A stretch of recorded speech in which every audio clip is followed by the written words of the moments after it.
Good morning, everyone. Good morning to those who are here, and good evening to those who are on the other side of the world. I thank God for my Facebook friends. Thank God for my South Sudanese brothers and sisters. I thank God for whatever that I have received, all the inbox that I have received from you guys, the messages, the encouraging word. To those who took the time to like the video, to those who took the time to write a comment, to encourage me to go on. Yes, I have a lot to say, my brothers and sisters. I have a lot to say. We are in this together. We are in this together. It doesn't matter where we are. It doesn't matter if you are outside South Sudan. It doesn't matter if you are in a peaceful place. Whatever is happening, this suffering is causing all of us. When we see our brothers are getting killed, when we see our mothers are getting killed, when we see our elderly people are getting killed, the unborn and the children who doesn't even know anything are getting burned alive. The mothers who are getting killed with their kids, you will find a family who got killed completely, no brothers left, no sister, none of the family left. Whatever is happening in our country, it is the work of the enemy. It is the work of the kingdom of darkness. We need to end this. It's going to take God to end this. It's going to take the power of God to end this. So many things that has happened in our country and is still happening among our people. The mess that has gone, the mess that has like whatever is happening, if you take the time and watch, nobody is going to fix this without God's help. None of us is gonna fix this thing without God's help. The heart that is broken, the heart that is broken in pieces, the pain that is going through our hearts. And through many who are still suffering, we're still losing many. We need to save the remain of our people who are running in the bush, the remain of our people who are hiding to save their life, and they can't even find food to eat. They can't even find water to drink. Whatever they find to drink, maybe it's gonna make them sick, and yes, it's making them sick. So many of them are losing their life. They have lost so many things. We need to save the remain. It's going to take us, the citizen, to save the remain. It's going to take us the help of the citizen. Yes, I have heard so many great things from Salva Kiir. I have heard so many great things from Riek Machar. Riek Machar has spoken on the radio saying that he's willing for the peace. And as we all heard and seen how the president of our country spoke about peace, about us starting over. Yes, we need to close that chapter and start over. As I'm speaking here, I am praying, and so many of us are praying. So many men and women of God are praying. So many people are praying in their places, even though they are not out there to speak or to say anything, but I believe they are crying out to God. And what I want to tell you is God has answered our prayer. God is only waiting on us to stand up. God is only waiting on us to come together and ask Him, God, help us to fix this. It's going to take you, my sister. It's going to take you, my brother, to stand up. We need to do something. We have a lot that we can do to fix this and to stop this. It is the work of the enemy. It is the work of the devil. How can brothers kill each other? How can brothers go and kill each other? How can you go and kill your own blood? The land that we have suffered for. We have suffered for this land. Many of our great men and women has lost their life for this land. Many of them out there who's supposed to be enjoying this land, and now today we are killing the remain of our people who are remain from the struggle. Those who came back very glad and very happy that I'm going back to my country. Those who stood up to vote for this separation and for us to have this land today are losing their life. We need to stop this. We need to stop this. My word goes out to Salva Kiir and Riek Machar. My leaders, it is going to take you, two of you, to sit down and agree with each other. It's going to take two of you Whatever has happened, I know is very painful, and many of us want to go out there for revenge, are ready to revenge. Those who are sending money from outside here and saying that you must go on and fight for our freedom. What freedom are we fighting for after we got our country, and when we're supposed to be building our country, when we're supposed to be educating ourselves, our children, and building every corner of South Sudan? How can you be so wicked and allowing the devil to take over us? We need to turn back to God. God is waiting on us. He has answered our prayers. He's just waiting on us to come back and say, sorry, God, we need your help. We need you to help us.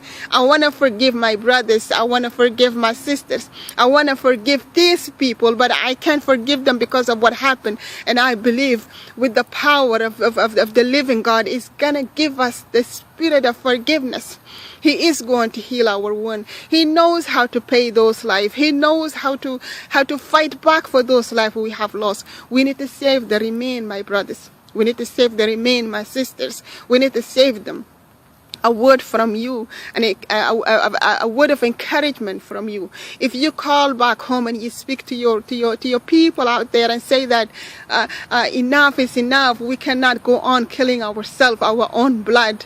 Enough is enough. It was a mistake that has gone on. It was a mistake, and yes, it was a mistake, and I'm still gonna say yes, it was a mistake, because there is no people who fought for a land and today is standing up and fighting each other and killing each other and finishing each other and saying that you want to divide South Sudan into 2, into 3, into 4. Where are you gonna go? Who are you dividing South Sudan for? On top of all this richness that God has given us, on top of all this blessing that God has given us, why are we allowing the devil to dance over us? Why are we allowing the devil to come take over us and fight each other and give him the right to kill us by us killing ourselves? Why? Why and why? My word to those negative men who are seated out there. You are sitting in a better place.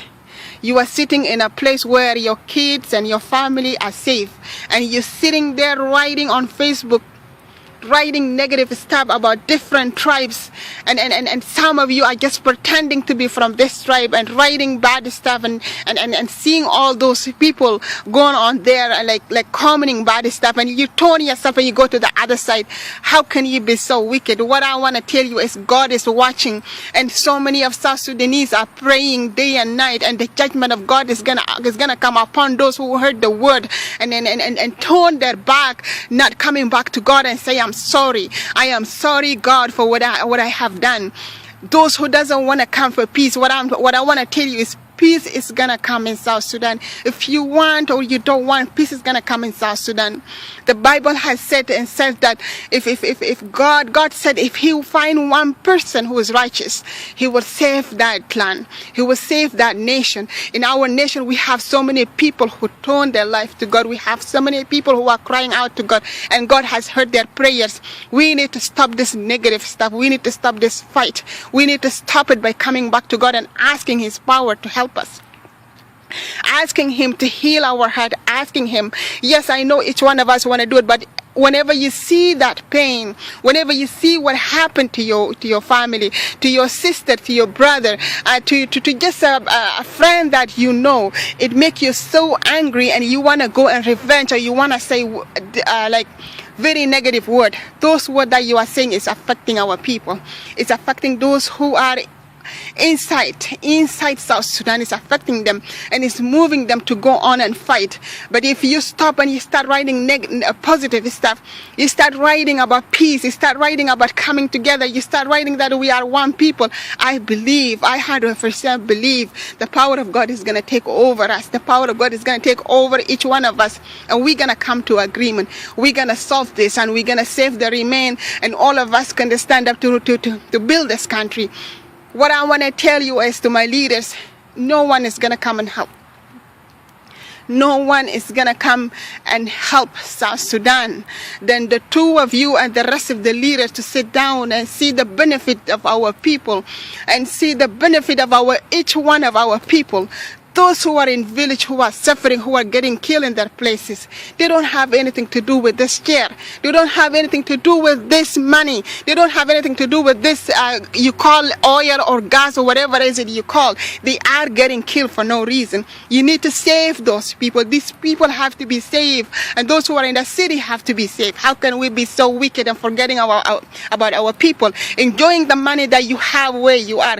Do you think even us who are outside here, where God has blessed us and He brought us into a beautiful place, a place of peace, where we're sleeping, where we're working and doing our own things, do you think we're gonna go on and enjoy our life while our people are getting killed? None of us is gonna enjoy their life. We are not happy, and we will never be happy until we see peace come in South Sudan. And with the help of the Lord, peace is gonna come. I am just crying out to you, my brothers and sisters. I am just crying out to you, my leaders.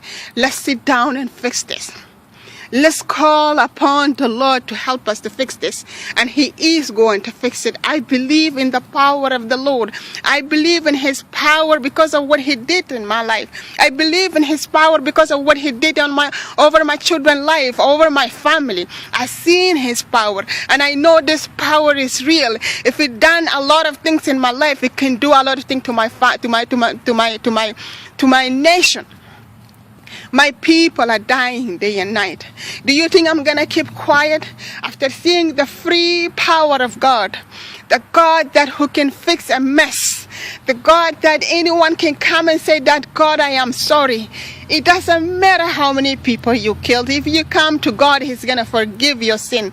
I am not saying that God is not going to pay back, but I am saying our God is a God of second chance. He is a God of second chance. You don't come to God, the judgment of God is going to come over you.